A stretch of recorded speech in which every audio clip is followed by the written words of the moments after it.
Hi all, അസ്സലാമു അലൈക്കും. എന്താ എല്ലാവരും വിശേഷം? സുഖമല്ലേ? അൽഹംദുലില്ലാ, ഞാനും സുഖമായിട്ടിരിക്കുന്നു കേട്ടോ. കുറച്ച് ദിവസം ചെറിയ ഓരോ പ്രയാസങ്ങളിലൂടെയൊക്കെ കടന്നുപോയി. ഇപ്പോൾ ഓക്കെ ആയി വരുന്നു. കീമോയുടെ ടാബ്ലറ്റിൻ്റെ സൈഡ് എഫക്റ്റായിട്ട് വായിൽ മുറിവ് വന്നിട്ടുണ്ട്. അപ്പോൾ സംസാരിക്കുന്ന സമയത്ത് അതിൽ തട്ടിയിട്ടൊരു സംസാരത്തിൽ കുഞ്ഞുള്ള പോലെ ഫീൽ ചെയ്യുന്നുണ്ട്. ക്ഷമിക്കണം കേട്ടോ. മുരിങ്ങയിലയിൽ ഒട്ടനവധി പോഷകഗുണങ്ങളുള്ളതായിട്ട് എല്ലാവർക്കും അറിയാമല്ലേ. നമ്മുടെ ശരീരത്തിന് ആവശ്യമായിട്ടുള്ള വൈറ്റമിൻസും മിനറൽസും എല്ലാം തന്നെ അതിൽ കിട്ടുന്നുണ്ട്. അതുകൊണ്ട് ഭക്ഷണത്തിൽ അത് ഉൾപ്പെടുത്താൻ ശ്രമിക്കണം കേട്ടോ. ഇന്ന് ഞാൻ മുരിങ്ങേൻ്റെ ഇല വെച്ചിട്ടുള്ളൊരു ചമ്മന്തിയാണ് ഉണ്ടാക്കാൻ പോകുന്നത്. മുരിങ്ങേൻ്റെ ഇല നല്ലോണം കഴുകിയതിൻ്റെ ശേഷം വെള്ളത്തിലിട്ട് വെക്കണം കേട്ടോ. പിന്നെ ചെറിയുള്ളി, വെളുത്തുള്ളി, പരിപ്പ്, ഉഴുന്ന് പരിപ്പ്, മല്ലിച്ചപ്പ്, കുറച്ച് ചെറുനാരങ്ങ നീരുമാണ്. ഒരു പാന് ചൂടാക്കിയതിൻ്റെ ശേഷം ഞാനിവിടെ വെളിച്ചെണ്ണയാണ് കേട്ടോ ഉപയോഗിക്കുന്നത്. വീട്ടിലാട്ടിയിട്ടുള്ള നല്ല വെളിച്ചെണ്ണയാണ്. അതിലേക്ക് നമ്മൾ കഴുകിയെടുത്ത് വെച്ച പരിപ്പ് ഇട്ടിട്ട് കുക്ക് ചെയ്തെടുക്കണം കേട്ടോ. അതിലേക്ക് ഉഴുന്ന് പരിപ്പും കൂടെ ചേർത്ത് കൊടുക്കുക. അതൊന്ന് കുക്കായതിനു ശേഷം നമ്മൾ അരിഞ്ഞു വെച്ചിട്ടുള്ള ചെറിയുള്ളി, അതേപോലെ വെളുത്തുള്ളി എല്ലാം ചേർത്ത് കൊടുത്തിട്ട് ഒന്ന് വഴറ്റിയെടുക്കുക കേട്ടോ. വെളിച്ചെണ്ണ ഇഷ്ടമില്ലാത്തവർക്ക് വെജിറ്റബിൾ ഓയിൽ എന്തെങ്കിലും യൂസ് ചെയ്യാം കേട്ടോ. എരിവിൻ്റെ ആവശ്യത്തിനായിട്ട് മുളകാണ് കേട്ടോ ഉപയോഗിക്കുന്നത്. പച്ചമുളക് എനിക്ക് കുറഞ്ഞ എരിവ് മതിയായതുകൊണ്ട് ഞാൻ ഒരു മുളകാണ് ഉപയോഗിക്കുന്നത്.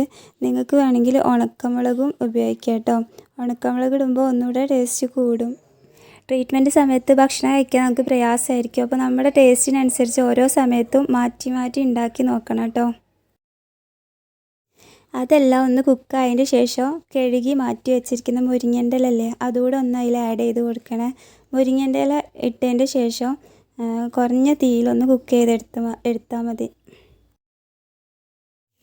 അതിൻ്റെ ഫസ്റ്റ് ട്രീറ്റ്മെൻറ്റിന് ശേഷം വീട്ടിലെപ്പോഴും മുരിങ്ങേൻ്റെ ഇല ഉണ്ടാവും കേട്ടോ. വരുന്നവരെല്ലാം മുരിങ്ങേൻ്റെ ഇല കൊണ്ടുതരൽ. അപ്പോൾ മുരിങ്ങേൻ്റെ ഇല ഏറ്റവും നല്ലത് നമ്മൾ മരത്തിൽ നിന്ന് പറിച്ചിട്ട് അപ്പോൾ തന്നെ യൂസ് ചെയ്യണമായിരിക്കും. പക്ഷെ അങ്ങനെ നമുക്ക് കിട്ടിക്കൊള്ളണമെന്നില്ല. അങ്ങനെ ആണെങ്കിലും നല്ലോണം കൊമ്പെല്ലാം പോക്കിയിട്ട് നമ്മളൊരു ബോക്സിലിട്ടിട്ട് ഒരാഴ്ചയൊക്കെ ഫ്രിഡ്ജിൽ സൂക്ഷിക്കുക കേട്ടോ. ഇനി ഇതെല്ലാം ഒന്ന് കുക്ക് ചെയ്തെടുത്തതിൻ്റെ ശേഷം നമുക്ക് ഇതിലേക്ക് കുറച്ച് തേങ്ങയും കൂടെ വേണം കേട്ടോ. കുറച്ച് തേങ്ങ ചിരകി എടുത്തതിൻ്റെ ശേഷം അത് ജാറിൽ അരയ്ക്കുന്ന സമയത്ത് അതിൽ ആഡ് ചെയ്ത് കൊടുത്താൽ മതി കേട്ടോ. അതേപോലെ നമ്മൾ മല്ലിച്ചപ്പ് മഞ്ഞൾപ്പൊടി വെള്ളത്തിലൊക്കെ ഇട്ട് ഒരുപാട് നേരം കഴുകി എടുത്തിട്ടുള്ള അതും കൂടെ അതിൽ ആഡ് ചെയ്ത് കൊടുക്കുന്നുണ്ട്. ഇനി പുളി വേണമെന്ന് ആവശ്യമുള്ളവർക്ക് കുറച്ച് ചെറുനാരങ്ങ നീരും ഉപ്പും എല്ലാം ചേർത്ത് കൊടുത്തിട്ട് മിക്സിയിൽ നല്ലോണം ഒന്ന് അരച്ചെടുക്കണം കേട്ടോ. നല്ലോണം പേസ്റ്റ് ആക്കിയിട്ട് ചട്ടിനി രൂപത്തിലാണ് വേണ്ടവർക്ക് കുറച്ച് വെള്ളം ആഡ് ചെയ്തെടുത്തിട്ട് അങ്ങനെ അരച്ചെടുത്താൽ മതി കേട്ടോ. ഞാനിവിടെ വെള്ളം തീരെ ഉപയോഗിക്കുക, അതുകൊണ്ട് അതൊന്ന് അരച്ചെടുക്കുക കേട്ടോ ചെയ്യുന്നത്. ഈ ഒരു രീതിയിൽ നമ്മളിത് അരച്ചെടുത്തിട്ടുണ്ട് കേട്ടോ. അത് ചിലർക്ക് ചട്ടിനി രൂപത്തിലാണ് വേണമെന്നുണ്ടെങ്കിൽ അതിലേക്ക് പിന്നെ കുറച്ച് വെള്ളം ഒഴിച്ചിട്ട് അതേപോലെ തന്നെ കുറച്ച് കടുകെല്ലാം പൊട്ടിച്ച് ഒഴിക്കുകയൊക്കെ ചെയ്യാം കേട്ടോ. അപ്പോൾ അതിനനുസരിച്ച് ടേസ്റ്റിലും വ്യത്യാസം ഉണ്ടാവും. ഇതിങ്ങനെ തന്നെ കഴിക്കാനായിട്ട് നല്ല രസമുണ്ട്. നമ്മൾ ചൂടുള്ള ചോറിലേക്ക് വേറെ കറികളൊന്നും ഇല്ലെങ്കിലും ഇത് മാത്രം കൂട്ടിയിട്ടും കഴിക്കാൻ പറ്റും കേട്ടോ.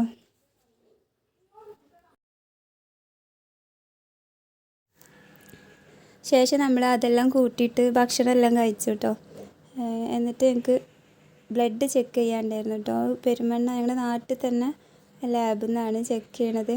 കൗണ്ട് ഇടയ്ക്ക് ചെക്ക് ചെയ്ത് നോക്കാൻ പറഞ്ഞിട്ടുണ്ടായിരുന്നു കേട്ടോ. ഓട്ടോക്ക് വേണ്ടിയിട്ട് വെയിറ്റ് ചെയ്യാൻ കേട്ടോ. ആങ്ങളുടെ ഭാര്യയും ഞാനും കൂടെയാണ് പോയിട്ടുള്ളത്. കീമോയുടെ ടാബ്ലറ്റ് എടുത്തിട്ട് എനിക്കിപ്പോൾ കുറച്ച് ബുദ്ധിമുട്ടുകളൊക്കെ വരുന്നുണ്ട്.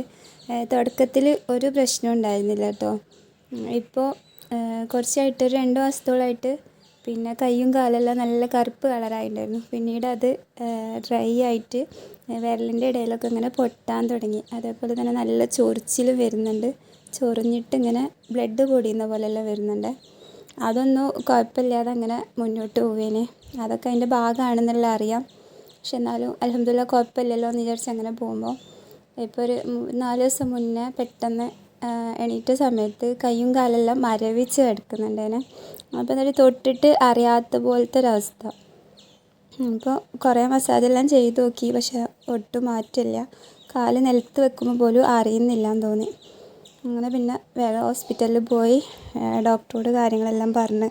അപ്പോൾ ഡോക്ടറോട് പറഞ്ഞ സമയത്ത് ഡോക്ടർ പറഞ്ഞത് കീമോയുടെ ടാബ്ലറ്റിൻ്റെ പല സൈഡ് എഫക്റ്റുകളിൽ ഒന്നാണത്. നല്ല ബുദ്ധിമുട്ടുണ്ട് വെച്ചാൽ ടാബ്ലറ്റ് നിർത്തേണ്ടി വരും. അതല്ല എന്നുണ്ടെങ്കിൽ ഈ ടാബ്ലറ്റും ഇഞ്ചക്ഷനും ആയിട്ട് രോഗം നിയന്ത്രിച്ച് മാക്സിമം മുന്നോട്ട് പോകാനേ പറ്റുള്ളൂ എന്നാണ് പറഞ്ഞത്. ടാബ്ലറ്റ് നിർത്തുമ്പോൾ വീണ്ടും വെയിലൂടെയുള്ള കീമോയിലേക്ക് മാറേണ്ടി വരും. അത് ഇതിലും ഒരുപാട് ബുദ്ധിമുട്ടാണ് എനിക്കുള്ളതെന്നറിയാം. അപ്പോൾ ഇൻഷാ അല്ലാഹ് ഈ ഒരു പ്രയാസങ്ങളൊക്കെ ശരിയാവും എന്നുള്ള വിശ്വാസത്തിൽ എനിക്ക് തോന്നി ഞാൻ തന്നെ ഒന്നും കൂടി എന്നെ ഓക്കെ ആക്കി എടുത്താൽ മതി എന്നുള്ളത്. കാരണം ഇങ്ങനത്തെ ഒക്കെ ബുദ്ധിമുട്ടുകൾ ഇതിനുണ്ടാവുമെന്ന് നമ്മളെ മനസ്സിനെ തന്നെ പറഞ്ഞ് പഠിപ്പിക്കുക. അപ്പോൾ മാക്സിമം പ്രശ്നങ്ങൾ കുറയും എന്ന വിശ്വാസത്തിൽ ഞാൻ തിരിച്ചു പോരുക ചെയ്തത് കേട്ടോ. പിന്നെ കാലും കൈയെല്ലാം നല്ലോണം മസാജ് ചെയ്യാനും അതേപോലെ വിരലുകളൊക്കെ ഇങ്ങനെ മൂവ് ചെയ്യിപ്പിക്കാൻ. അപ്പോൾ മക്കൾ ഫ്രീ ആയിട്ടിരിക്കുന്ന സമയത്തൊക്കെ അവർ ചെയ്ത് തരും കേട്ടോ. അപ്പോൾ ചെറിയ മാറ്റമെല്ലാം വരുന്നുണ്ട്. പിന്നെ അതിനിടാൻ വേണ്ടിയിട്ടുള്ള ചെരുപ്പെല്ലാം വാങ്ങിച്ചിട്ടുണ്ട്. ഇൻഷാ അല്ലാഹ് റെഡി ആവും.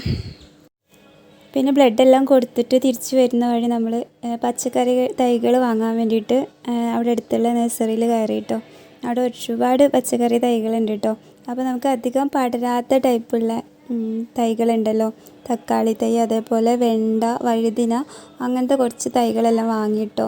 പിന്നെ അത് വെക്കാൻ വേണ്ടിയിട്ടുള്ള കവറുകളും അതേപോലെ വളം, അതായത് ചാണകപ്പൊടിയും പിന്നെന്താ ഇതില്ലേ മറ്റേ ചകിരിച്ചോറും വാങ്ങിയിട്ടോ. ഒരുപാട് നാളായിട്ട് ഞാൻ അവരോട് പറയുന്നുണ്ട് കേട്ടോ എനിക്കിതെല്ലാം വാങ്ങിത്താന്നുള്ളത്. മക്കളിനോട് നടിയിപ്പിച്ചിട്ട് എനിക്കിങ്ങനെ കുറച്ച് വെള്ളമെല്ലാം ഒഴിച്ചു കൊടുത്താൽ മതിയല്ലോ, മുകളിൽ ഓപ്പൺ ടെറസിൽ വെച്ചാൽ മതി, ഞാനേതായാലും വെറുതെ ഇരിക്കുകയാണ്, അപ്പോൾ എനിക്കൊന്ന് സമയം പോവുകയും ചെയ്യും. പക്ഷേ ഇവർ പറയും ആയിട്ടില്ല, ഇപ്പോൾ ചെയ്യാനായില്ല, അതൊന്നും പറ്റൂല എന്ന് പറഞ്ഞാൽ അങ്ങനെ നീണ്ടുപോയതാണ്. അപ്പോൾ എന്തായാലും നമ്മൾ പുറത്തിറങ്ങിയപ്പോൾ അവിടെ നിന്ന് അത് വാങ്ങി പോരുക ചെയ്തത്. ഇത്രയും തൈകളാണ് കേട്ടോ വാങ്ങിയിട്ടുള്ളത്. മക്കൾ സ്കൂളിൽ വന്നിട്ട് അവരോട് ഇത് ചെയ്യിപ്പിക്കണം. നമ്മളെ മാവൂരത്തെ വീട്ടിൽ കുറേ ചെടികളെല്ലാം വെച്ചിട്ടുണ്ടായിരുന്നു കേട്ടോ. നല്ലോണം ചെടി ഉണ്ടാവുകയും ചെയ്തിട്ടുണ്ട്. കുറച്ച് പച്ചക്കറിയും വെച്ചിട്ടുണ്ടായിനെ. പിന്നെ നമ്മൾ ട്രീറ്റ്മെൻറ്റായിട്ട് ഇങ്ങോട്ട് എൻ്റെ വീട്ടിലേക്ക് പോകുന്നത്. ഇപ്പോൾ ഇടയ്ക്കല്ല നമ്മൾ ഹോസ്പിറ്റലിൽ പോയി വരുന്ന വഴി അവിടെ കയറുമ്പോൾ അതെല്ലാം കാണുമ്പോൾ സങ്കടമാവും. എല്ലാം ഉണങ്ങി തുടങ്ങിയിട്ടുണ്ട്. അപ്പോൾ ഇന്നത്തെ വീഡിയോ ഇത്രയേ ഉള്ളൂ. എല്ലാവരുടെയും പ്രാർത്ഥനയും സപ്പോർട്ടും എനിക്ക് ആവശ്യമാണ്. തുടർന്ന് നിങ്ങളെല്ലാവരുടെയും പ്രാർത്ഥനയിൽ എന്നെ ഉൾപ്പെടുത്തണം. അപ്പോൾ ഇൻഷാ അല്ലാഹ് മറ്റൊരു വീഡിയോ ആയിട്ട് വീണ്ടും വരാം. ബൈ.